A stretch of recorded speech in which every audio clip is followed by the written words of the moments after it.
Good evening, welcome to India now news. This is Bindu. Details చూస్తే కాకినాడ జిల్లా Telugu Desam party కార్యాలయంలో 78వ స్వాతంత్ర దినోత్సవ వేడుకలను ఘనంగా నిర్వహించారు. ఈ సందర్భంగా ముందుగా ఎన్టీఆర్ విగ్రహానికి పూలమాల వేసి నివాళులర్పించారు. అనంతపురం మాజీ మంత్రి చిక్కాల రామచంద్రరావు జాతీయ జెండాను ఎగురవేశారు. ఈ కార్యక్రమంలో టీడీపీ పార్లమెంటరీ ప్రధాన కార్యదర్శి పెంకే శ్రీనివాస్ బాబా, కాకినాడ టౌన్ పార్టీ అధ్యక్షులు మల్లెపూడి వీరు, జిల్లా professional wing president Vanamudi Mohan Varma కార్యకర్తలు పాల్గొన్నారు. ఈ సందర్భంగా మాజీ మంత్రి రామచంద్రరావు మాట్లాడుతూ ఈ 78వ సంవత్సరాల స్వాతంత్ర్యం ప్రజలకు ఎంతో ఆనందాన్ని కలిగిస్తుందో నూతన ప్రభుత్వం ఏర్పాటు కూడా అంతే ఆనందాన్ని కలిగిస్తుందన్నారు. 78వ స్వాతంత్ర్య దినోత్సవం జరుపుకుంటా ఉన్నాం.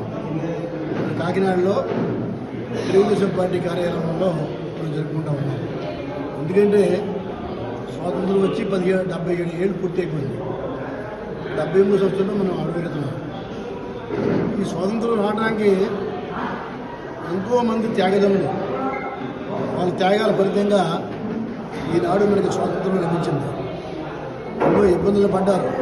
బ్రిటిష్ సామ్రాజ్యం ఏదైతే ఉందో అనేక నిరంకుశ పాలన చేసి ప్రజలు అనేక రకరకాల ఇబ్బందులు పెట్టిన తర్వాత ప్రజల్లో ఒక విప్లవం వచ్చింది. ఆ విప్లవం వచ్చిన తర్వాత అనేక మంది, ఎంతోమంది దీనికి విప్లవకారులు వచ్చారు. విప్లవకారులు వచ్చిన తర్వాత అనేక మంది త్యాగదనులు వచ్చారు. వాళ్ళందరి యొక్క సహకారంతో ఈనాడు మహాత్మా గాంధీ గారు ఈనాడు శాంతియుతంగా ఉండి బ్రిటిష్ వారితో ఈనాడు యొక్క స్వాతంత్ర ఫలితాలు మనం సంపాదించాలి.